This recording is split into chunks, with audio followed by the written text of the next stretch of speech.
Hey, good morning, everyone. I'm just going to let a few more minutes go by to let a few more people file in because it's early in the morning. It's early for some as we head west. It's very early. and it's like mid-afternoon for our European friends. So let me just hang tight for a second. Give me 5 minutes. I'm just looking over my notes for today. I have a very good, very exciting topic for you today. And I think you're really going to enjoy it. I wonder. Yeah. I think you're going to enjoy it. It's going to be great. We're going to be talking about response to defeat. We see it every day. And just going to be, you see, I'm looking over my notes here.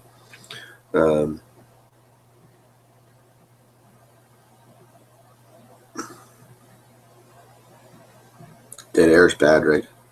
Of course it is.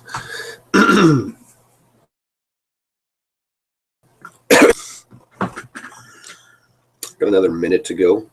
Fall is in the air. We're in the middle of October. We're almost at the, I don't know, some people, Halloween's coming up, and I don't know, some people celebrate Halloween and some don't. But I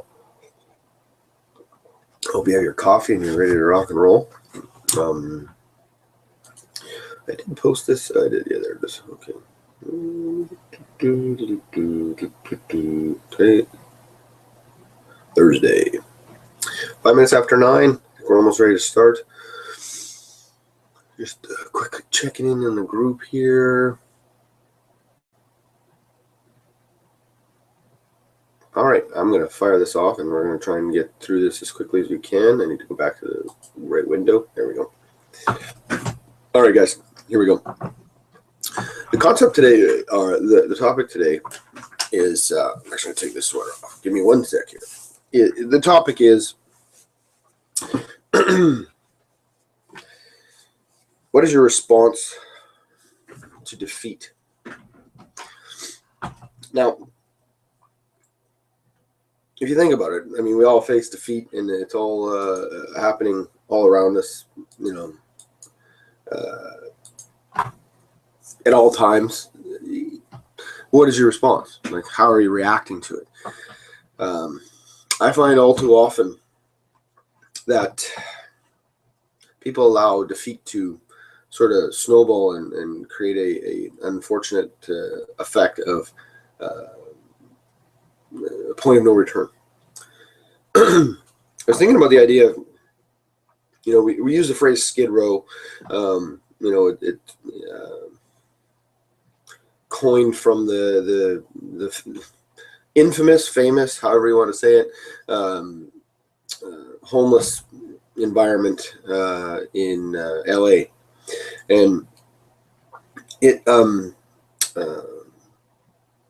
it's a sort of the lowest of the lowest. Like, you're living on the street, you have nothing, you have no possessions, you're really just you know. And what I find interesting was when I looked at we'll call them Mr. Skid Row, Mr. Average, and Mr. Success. We'll go that route.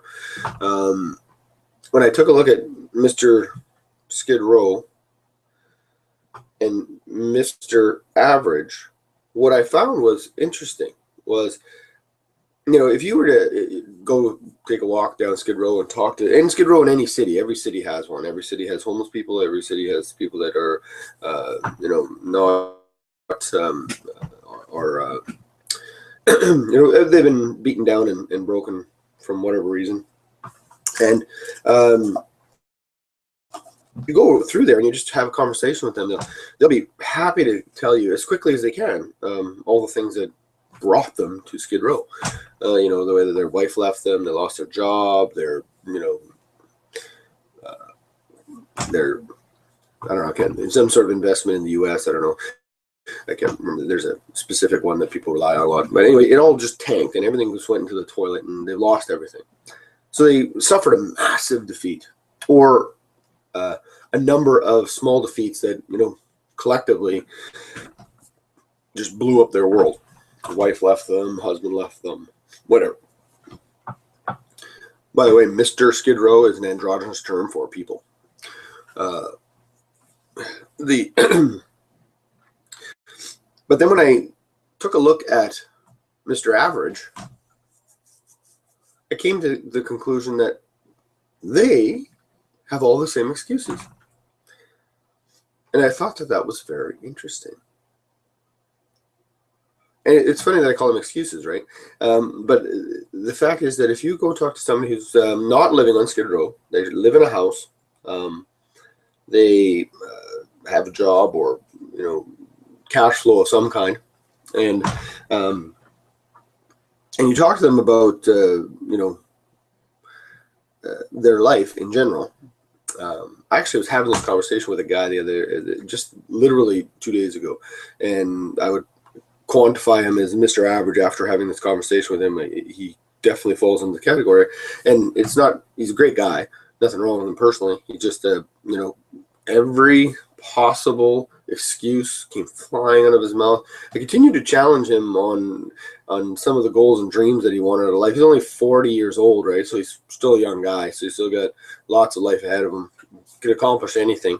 I mean, statistically proven, some of the most powerful and wealthy people in the world who have achieved so much crazy levels of success never really hit their stride till their mid-40s. Yeah, sure, there's some 20-year-old billionaires, but the average and the most consistent, maybe not average, but the most consistent age bracket is in the mid-40s, around that it's sort of like you go through life to a certain point and you're like, you get this aha moment and boom, off you go. So anyway, but the conversation just kept going where I heard this, it's like my back, and I've got this and I've got that, and this happened, and my wife left me, and she never paid me my money from some investments that we made when we were married, and and like one after the other. At one point he had a business, him and his friend were in, but his friend didn't want to run the business the same way he did, so they dissolved the business, and they were on the verge of getting some government contracts and this and that and other thing, and yet they dissolved the business to save the friendship. I'm pretty sure there's a better way to do that. I mean, I wasn't there, but I mean, my mind is thinking in a different way. I mean, so anyway, the point being is that if you go to these guys that are in the Mr. Average category, and they're having the exact same problems as Skid Row. The exact same problems. They just didn't get completely wrecked as a reaction to defeat. Now, granted, I'll say this, I'll caveat the whole thing with the Skid Row. There are some, certainly there are some people in Skid Row that are there due to mental health issues. And this is not a mental health issue topic. This is not a mental health issue show. Those people definitely need, some professional medical help. And I am not making light of the potential for mental health issues.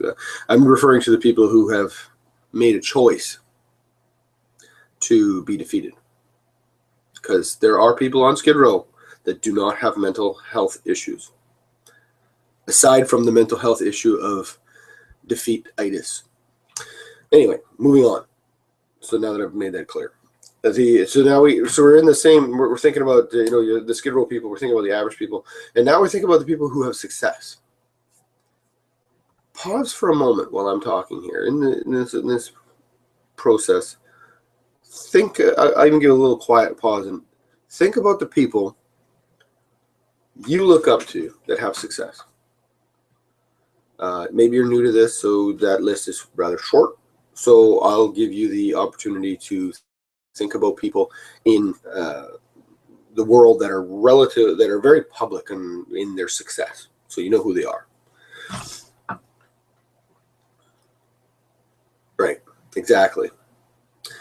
Every single, if you know their story, if you're spending time reading a biography or an autobiography or something that somebody else has written about them, they all came from the exact same. You can, for every person on Skid Row, for every person on in the average category, and every person in the success category, you can, if you took all their names and threw them in a big pile and started sorting them, You can find one from Skid Row that is, you know, a white male whose wife left him, took everything, and he had to sell all his stuff, and he has nothing left, and he's living in a cardboard box. Or living in the cardboard box is the reaction. So he has nothing. That's all that's happened. You can find the average person, same scenario. White male, lost his job, wife left him, she took half, lost everything. Then you can go over here to the success category. White male, lost his job, wife left, all the same. So what's the difference? Reaction to defeat. Reaction to defeat. The response that you have to defeat is going to dictate your success. This is the only difference. I mean, I see it. This is a hangout for the global online franchise, which looks awesome, by the way, with the changes that were made. And what I find so I'm going to use the word frustrating, but I don't know that I'm actually frustrated by it. It's just that what frustrates me is that people don't see that it is a mindset thing that's actually holding them back. That's the frustration. It's not with the people. It's with the concept that they're not connecting their reaction and their words and their mindset to the actual level of success they're having. They're not. It's like that neuron doesn't fire. It's like, here's your mindset, your success, and that firing neuron in the middle never goes off, so they can't see it. So, and that's okay. But, you know, anyway, it doesn't matter what successful people. Let's think about. Pardon me. Let's think about airlines, right? Probably the most successful, probably the safest way to travel on the planet. I have a statistic here. What is it? That at the time this statistic was taken, there's only one fatality per 10 billion miles flown. What? One fatality or 10 million. I know there's people out there saying, well, one is one too many. Oh boy. Let me guess what your response to defeat is. Bottom line is, it's a very safe way to travel. And the reason why it's safe is because there's an army of people monitoring how these things work. And when there is a crash, whether people die or not, like the plane that landed in the Hudson, they didn't just go, whew, you landed in the house and everybody's safe, and walk away from that. Oh, no. They spent a ridiculous amount of time analyzing every piece of data possible to figure out why that plane did what it did. So that if there's a way to prevent what happened in that scenario from happening again, they make it happen. If they figure out there's a little bit of a defect in the plane somewhere, every plane of that model is brought in and that defect is corrected. Like, it's just the response to defeat, the response to mistakes, the response to things not going the way you want them to. If your mindset and passion is success, then every mistake, defeat, challenge is met with, okay, what are we going to learn here? What I find is that when setback hits us personally,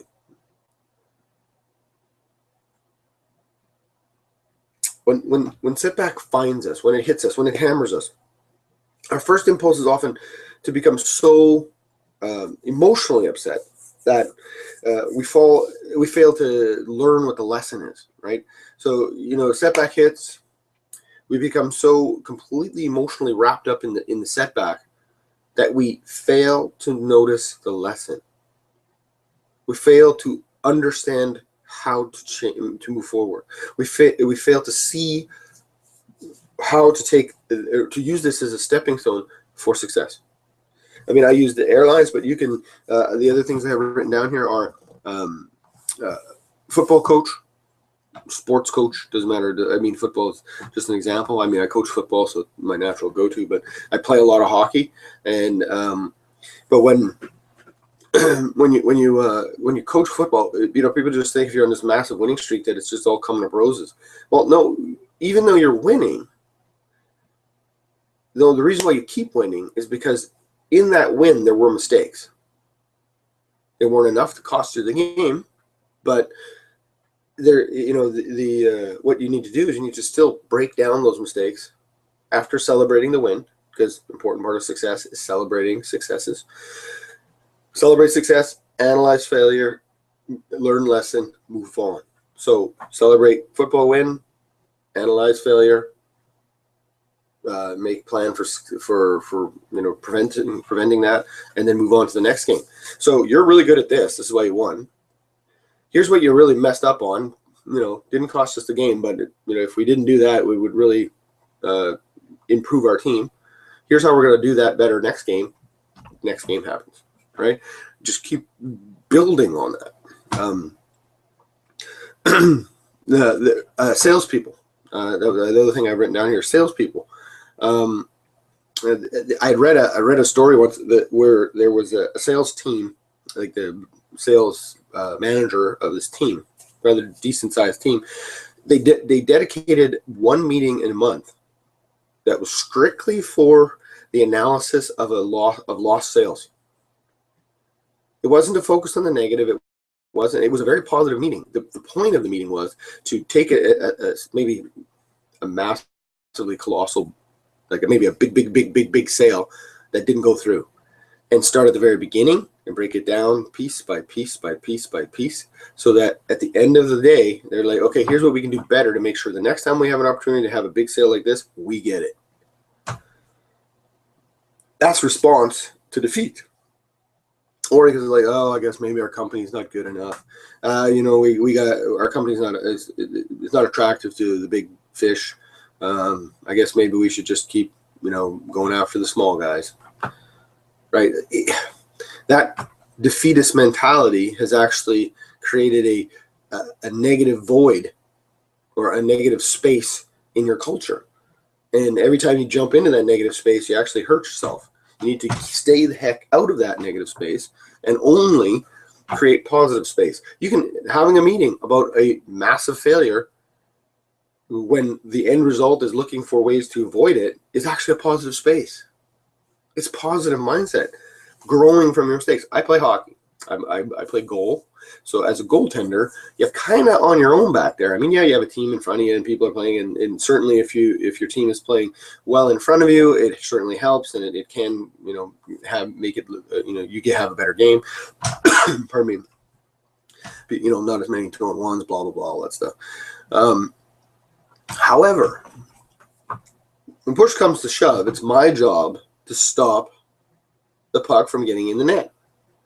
And what I used to do is I used to project out my frustration on having a bad game or missing or letting in a soft goal or whatever the case might be, as well. If the defense would have played better, if they wouldn't have given the 2-on-1, if they wouldn't have done this, if they wouldn't have done that, then I would have had a better chance of stopping it. What? So that was an awful mindset. I wasn't learning from any goal that was scored. I didn't learn anything because I wasn't thinking about it. I just was projecting it out. My response to defeat was project it out onto the other people, and it's not my fault. I'm perfect. Oh, that was bad. About 5 or 10 years ago, I started on the path of self-reflection, and when a goal was scored, I replayed the goal in my head as it happened. Not to figure out what happened, which player screwed up. What could I have done better in that play? Because the likelihood is that I'm going to face the same play. Let's say it was either a breakaway or a 2-on-1 or some sort of breakdown. Two things: either a breakdown in the defensive play, or B, a incredibly great offensive play by the other team. One of those two things happens when goals are scored. That's just how hockey works. Okay, either A, great offensive play, B, defensive breakdown. That's how it's just break it down to its core. So those things are going to happen in every hockey game. That's inevitable. That's how hockey works. So instead of me trying to figure which one of those two things I need to blame, how can I, me personally, play in that situation differently to increase my odds of success, increase my odds of making the save, at least the first save, so that giving my team the opportunity, either A, for me to cover the puck so that I can freeze the play, get everybody regrouped, and we'll start over again, or B, make the save, first save, so that my team can, regain possession of the puck and get it the heck out of there, right? But that's my goal. So I started looking at plays very differently, and it became a much more effective approach to hockey in general for me. And I became a much better teammate and a much better goaltender and a much better asset to my team. It wasn't until that time. I mean, I had been on championship teams when I was on really, really good teams. It's an easy way to make it to the top. Drop yourself on a really great team and go win some championships. That's not hard. It's not that hard. If the team in front of me scores 10 goals, I only have to I can let in 9. Right? Simple math. My team can score 10. I just need to stop 9 of them, or I just need to stop everything but 9. Sorry. That's not really a successful approach to being a skillful piece of the puzzle on your team, is it? But I approached hockey that way then. In my latter half, the part I'm in now, I've actually been on 3 other championship teams, 3 different ones, 2 of which had never been to a championship game ever. And it isn't just because of the goaltending that I brought to the team. It is because of the mindset I brought to the team of the potential for them to win. That on any given Sunday, which is a coined phrase from football, because NFL is played on Sundays, but any given Sunday, any given team can beat any given team. And bringing that philosophy to whatever team I showed up on, that I believe that this team can win. And you guys need to believe it too. And, that mentality I brought. So we scored more goals. We had much more team cohesion. So I brought all that to the table, and they bought into it, which, it's more of a coach thing than an actual player thing. But, the concept is that every time that I was faced with a situation of defeat, I responded a different way. I didn't respond with, well, the fate of this is I'm just going to surrender. Can't get any better. I am as good as I am. No, your skills can be improved. They just can be. I read a quote this morning. Actually, give me 2 seconds. I want to actually read this quote to you. I read it this morning. I get these John C. Maxwell quotes or tweets texted to me so that I don't miss them. The person who is too old to learn was probably always too old to learn. Henry S. Haskins. I just thought it was an interesting quote because it was so true. People who aren't willing to learn right now, they were never really willing to learn. It's just an interesting factor. But what I need from the point of the story that I'm trying to make, guys, is quite frankly this. Hold on a second. Got some notes here. Let me just quickly roll back. Oh, sorry. I wanted to, before I get to the sort of summary, I want to talk about a friend of mine who owned a very successful consulting company, management consultant. And when you walked, you just sort of felt like you were you sort of had an uptown feel, like you're just, the furniture was nice, the busy people moving around, there's important clients sitting there, and important clients are telling you how prosperous and great the company is, and that's good. I was very happy for him. A cynic might say, and I know I know people that would say these exact words.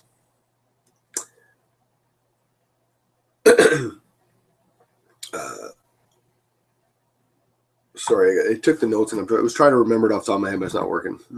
Sorry, man. Okay, sorry. I know people would say the exact words that he must have, lied or cheated or been a con man to get where he is. Like, you don't get there by just that's what a cynic would say. But they're completely way off base. I mean, it didn't take a brilliant, wealthy, coming from money kind of person to create this very successful company. It's the same phrase that when certain people see wonderfully beautiful homes in the city you live in, and their only real response to that is, "Can you imagine how much it costs to heat that place?" Like, it's the whole cynic mentality is that it's just there's no positive what I'm seeing. It's just negative, right? So, anyway, what all it really took for someone of his stature to actually become successful was a persistent person who never thought they were defeated. That's what it took. He never ever figured he was defeated, no matter how hard things got. Behind every prosperous company and respected company is the story of a person. Maybe I won't say every, because there are some, overnight successes, quote unquote. But let's just say the majority of those that a very large majority of companies are there's a story behind them of someone, of either a man or a woman, depending on who's behind the story, who fought and battled their way up.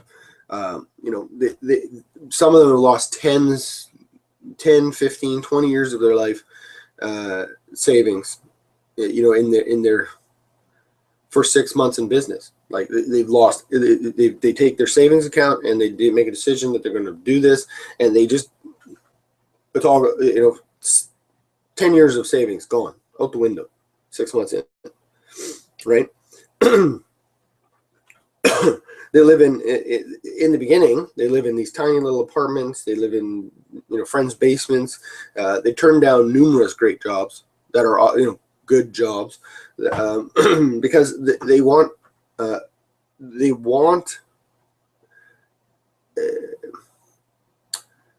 they're more focused on staying in with the idea and the concept to make it work, instead of settling, I guess is the best word, which puts you back into the average category, right? That's where the defeat comes from. So you're going hard. You burn through 10 years of savings. You're living in your buddy's basement.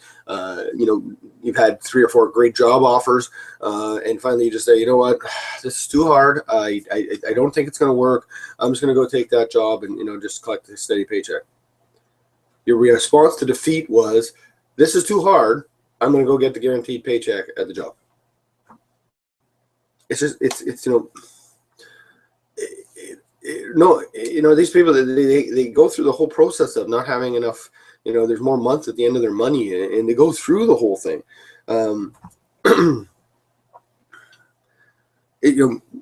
Last point being is that they hear the word no from their potential clients for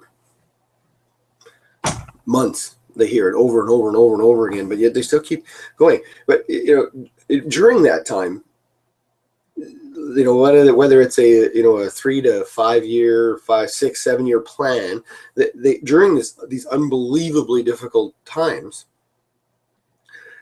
it took them that long to succeed. So in my friend's case specifically, it took him 7 years. 6, 7 years where he finally hit the success, right? So, let's think about that at the beginning. Well, look, Thomas Edison and the light bulb. What did he do? Have 1,000 times where he screwed it up? At some point, he could have just said, this is way too hard. I'm not doing this anymore, right? Like, you got to... How many times are you willing... What is your response to defeat? Thomas Edison's 1,000 responses to defeat were, guess we'll try something else. 1,001, bing, light bulb comes on, right? Like, 1,001 times defeat, or 1,000 times of defeat response is, that didn't work. Let's try something else, right? Okay, so what are my other notes here? Sorry, guys, I didn't have an opportunity to study my notes in time for today to get to the point where I didn't have to review them as much. One thing, the couple of things that I noticed about my friend during this 5 years of time, these two things I found critically important and made important notes. I never heard him complain once. Never. In the entire time where things were just crap. You know, when, you know, struggling to pay rent and, you know, all that other stuff, like just not good, but never heard him complain. He would always say that he's learning. That I found intriguing. Like back then I didn't really understand it, of course, because I wasn't in the place I am now. At times I thought he was crazy. But I never told him that. Probably knows that now because we can have a conversation about it. But he always said he was learning. And I used to, I did ask him a couple of times, you know, isn't this whole experience taking a lot out of you? That was the phrase that I asked him. His response was, again, intriguing, that he didn't feel it was taking something out of him, that it was actually putting something into him, which I thought was mad at the time. But now I get it, totally. Putting something that is facing the challenge head on and then learning from what's going on and then growing, right? And that to me was just amazing. So moral of the story is, guys, when a setback hits you, instead of the first response being ultimate emotional connection to the defeat and missing the lesson, you have to adjust and make changes. So how I want to wrap up is quite simple. There is no difference between someone who is in the penthouse, the one-bedroom apartment, or studio apartment, or bachelor apartment, or living on Skid Row. From the perspective of the reasons why, or no, sorry, not the reasons why, the experiences they've gone through in their lives, you can find, again, I'll say it again, if you took all the names of all the people on Skid Row, or a few hundred of them, put them in this pile, took the names of all the people living in, the bachelor apartments and the, sort of the Mr. Averages, and we put them all into this pile. And then you took all the names of all the people in the penthouse and Mr. Success, put them in this pile, and took some time finding things that negative experiences that they've gone through in their life, challenges, defeats, setbacks. This is what we're comparing here, okay? Setbacks, defeats, challenges. You'll be able to find Mr. Skid Row with XYZ defeat. You'll be able to come over here to Mr. Average, find XYZ defeat. You'll be able to come over here to Mr. Success and find XYZ defeat. All three have suffered the exact same setback. The only difference between the three,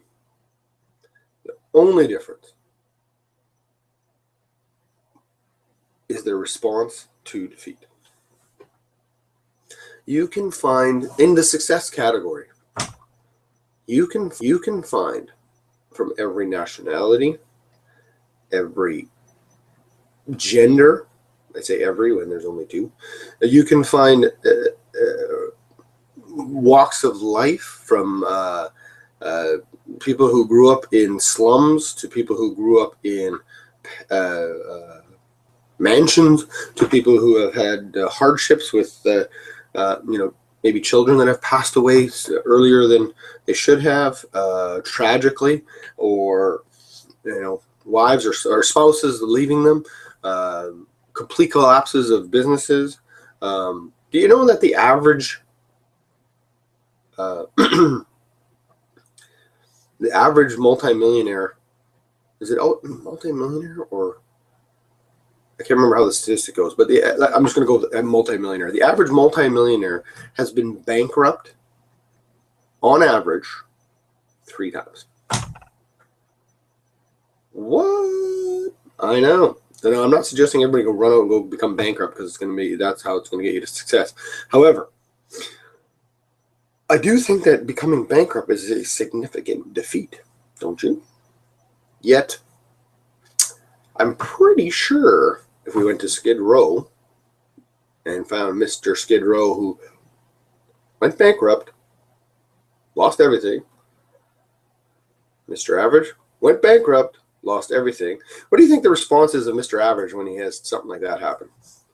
Because he doesn't end up on Skid Row, but he doesn't end up in success. So what does he end up in? Critical. He doesn't respond to defeat in a complete and utter meltdown and shutdown, Skid Row. He runs in the opposite direction to try and avoid the potential for any kind of defeat again. And a constant response to defeat that yields the result of getting to a certain point in your life. Let's say you're in your 40s, where taking risk, you never take risk at all. Why? Because you might fail. Welcome to the world of mediocrity. I refuse to take risk because I might fail. And if I fail, I'll be defeated. And if I'm defeated, I'll feel sad. I don't want to feel sad, so I'll just do nothing.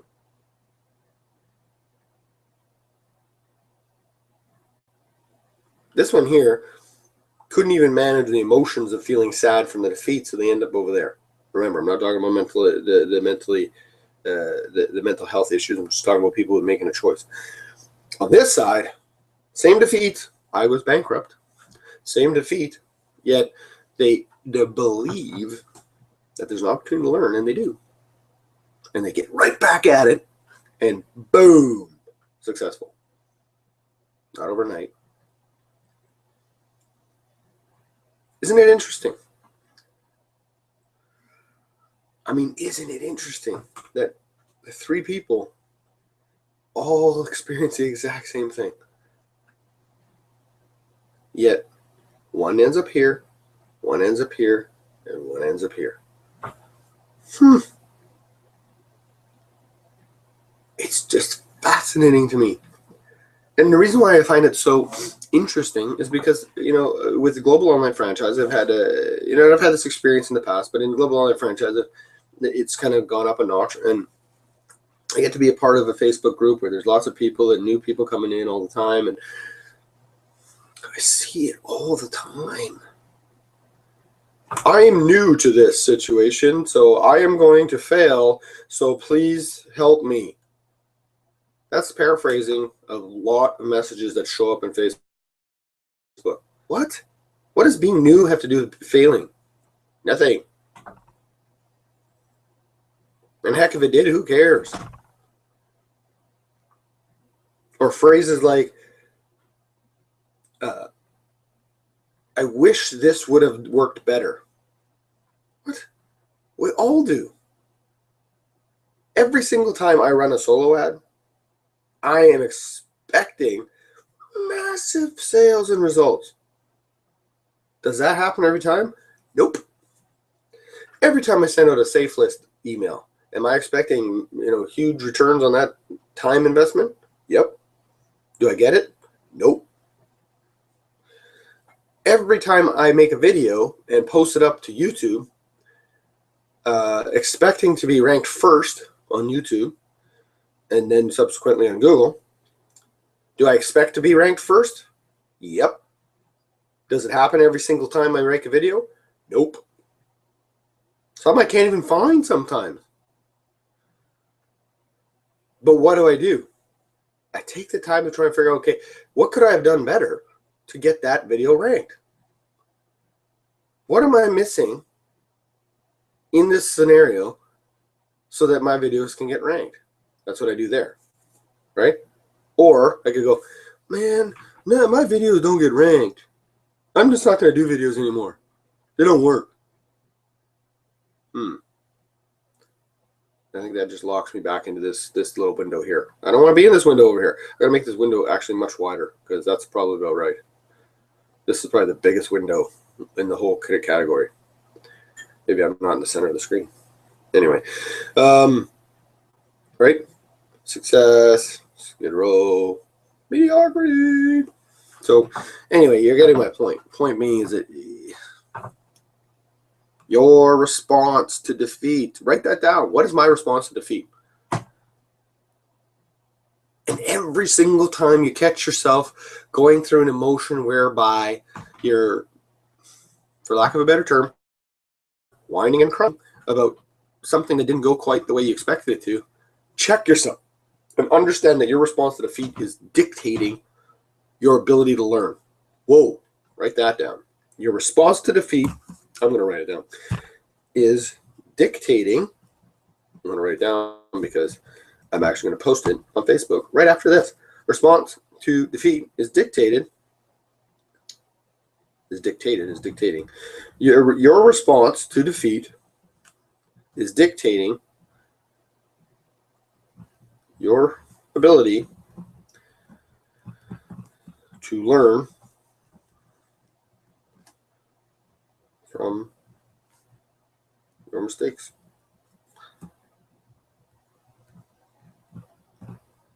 And therefore have success, right?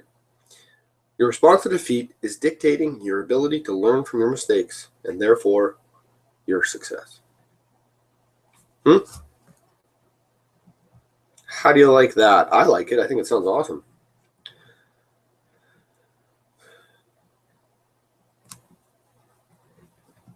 So I'm going to wrap it up with that phrase. I think that was a nice end in summary. So it's 9:45. Have yourself a great day. Understand this. Write it down. Put it on your wall. Put it everywhere you can see it and carry it around with you. Your response to defeat is dictating your ability to learn from your mistakes and therefore your ultimate success. Have a great day. Talk to you soon.